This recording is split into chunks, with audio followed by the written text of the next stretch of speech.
Oklahoma versus the SEC. Welcome to the Voice of College Football. We invite you to please like the video, share the videos out on social media, because if you enjoy the content, others will as well. And please subscribe. Let's take a look at what it will look like with Oklahoma competing in the SEC. We can do so by looking at past results, but also look at the trajectory of the program and put everything into context. So if you watch us on a regular basis, you know that we go through the facts, the information, the statistics, but we also place it into context and use a little logic to see what the evaluation truly should be. So let's look at Oklahoma versus the SEC, because on one side, Oklahoma fans will tell you that with elite quarterback play, skill position play that's at the top of college football, that Oklahoma would run roughshod through the SEC. Is that the case? Well, on the other side, the SEC proponents will tell you that the SEC is way too difficult for the Oklahoma Sooners and would point to past playoff results. And so we'll take it all into context and let you know what we think, because, of course, you got to look at the complete picture. Oklahoma, elite offensive talent, great quarterback play, improving defense. It was once atrocious, but it's getting better. But they have no results against elite competition to let us know that their defense is quite to that status yet. Let's look at recent results. Oklahoma versus the SEC. Unfortunately, since 2012, we have a result, at least one, against the SEC each season for Oklahoma football. All right, first and foremost, we've got a date against Florida in the Cotton Bowl during the 2020 season. Oklahoma completely obliterated Florida, 55-20. That Florida team was one of the top 5 to 10 teams in the nation most of the season. Of course, they lost a ton of personnel in that game, most notably Kyle Pitts and Kadarius Toney and others on offense, a few defensive starters as well. That Florida team was not equipped either physically or mentally to play in that game. That was Dan Mullen's fault. Oklahoma should not be responsible for that. Oklahoma, to its credit, did not win this football game like others have against undermanned personnel. They didn't win the game by 2 touchdowns. They obliterated Florida, 55-20. What can we gather from this game? This was the game, more so than any other bowl game of the season, that I was looking forward to seeing. Oklahoma and Florida, well-stocked and completely equipped, would have been a tremendous game. We can't gather a whole lot from this game, but I do credit Oklahoma with obliterating Florida in this game, 55-20. And again, when these two teams were at their best, they were 2 of the top 5 to 10 teams in college football in 2020. Give it to the Big 12 champions. Oklahoma wins it in a big way. Go back to 2019, the exact opposite. LSU most likely proved to be the best team in the country. They faced the most formidable schedule. They went 15-0. In their path was Oklahoma in the semifinal of the college football playoff. They annihilated Oklahoma. 63-28 does not tell the story. LSU led this game 49-14 at halftime. All you had to do was watch the first 3 or 4 plays of the game. You could tell that LSU on offense and defense was the dominant team. Not even close. There were 2 teams in college football that you could put in the same category as LSU. They were the 2 in the playoff, Clemson and Ohio State, and possibly Alabama from the SEC that played LSU within a 5-point game. Oklahoma was nothing close to those teams in 2019. 49-14 at halftime. LSU scored 7 touchdowns in the first half. These teams weren't close. Oklahoma was the best of the Big 12, earned a playoff spot based on that, but they were not near the elite of college football and were embarrassed 63-28. Again, 7 touchdowns in the first half for LSU, but that was a great team. All right, in 2018, much of the same, even though the final score wasn't as embarrassing and the conclusion not as decisive. Alabama ripped Oklahoma. So again, you've got a Big 12 champion in Oklahoma earning a playoff spot against the SEC champion. That SEC champion, Alabama, was obliterated in the College Football National Championship game by 28 points to Clemson. They played well for much of the first half, and then they were killed in the second half. Okay, that Alabama team led Oklahoma 28-0. And then things got a little bit loose. Window dressing scores for Oklahoma made it look closer than it really was. They got within 11, at the final gun. They scored late. Alabama could have scored. They were inside the 5-yard line at the end of the game to put it back up to 18 points. Some bettors didn't like that. Alabama, clearly the better team, leading 28-0, winning 45-34 over Oklahoma. So 2 consecutive subpar performances for Oklahoma in which they clearly showed that they could not compete with the best in the SEC. But take it back to 2017. Oklahoma did compete with the best in the SEC.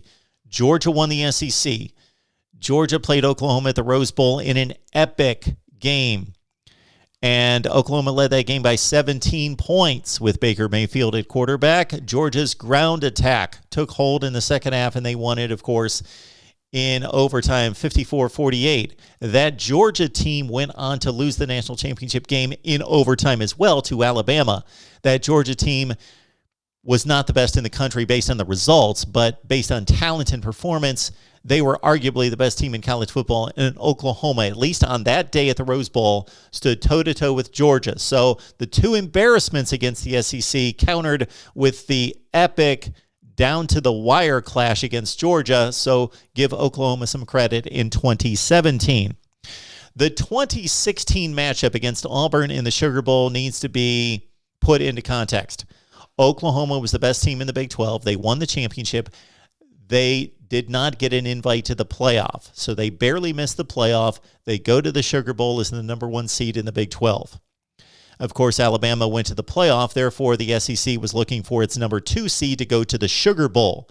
There was a logjam in the SEC. Auburn was not the clear number 2 seed in the SEC. They were 8-4. That season. So they weren't a great football team, but there was a logjam with LSU and other teams involved in 2016, and Auburn got the nod for the date in New Orleans against Oklahoma.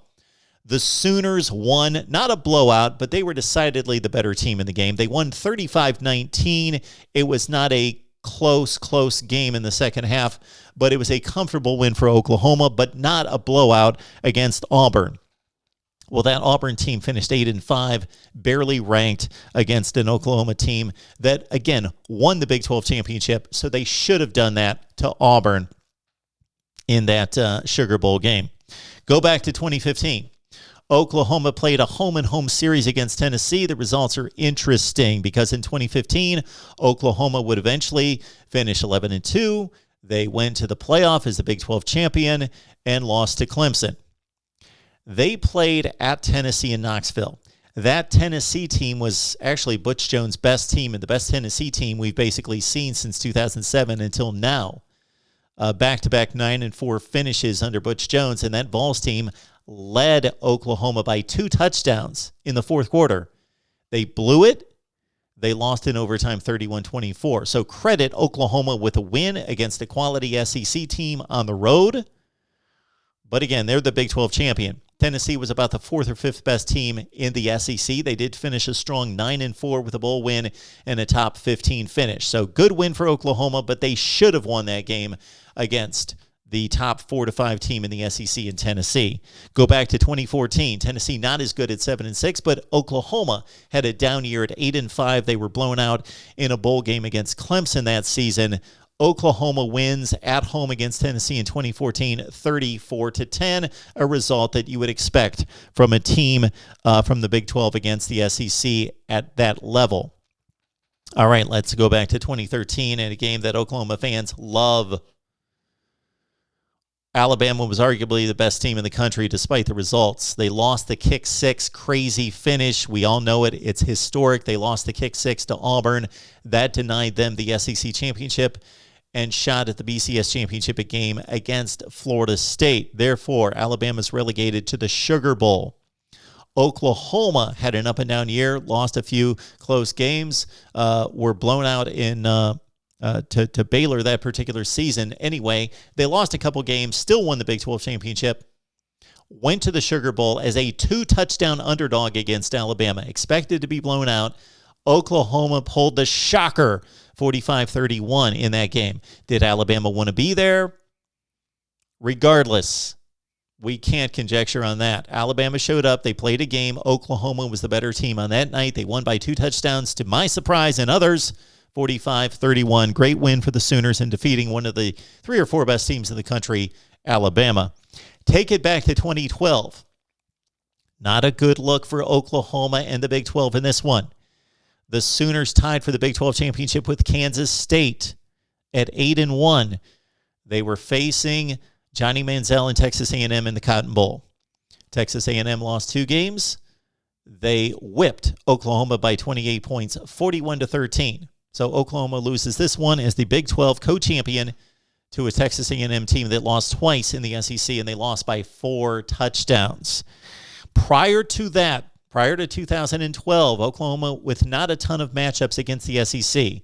They lost 2 national championship games. The BCS game against LSU in 2003 by a touchdown to Nick Saban and company.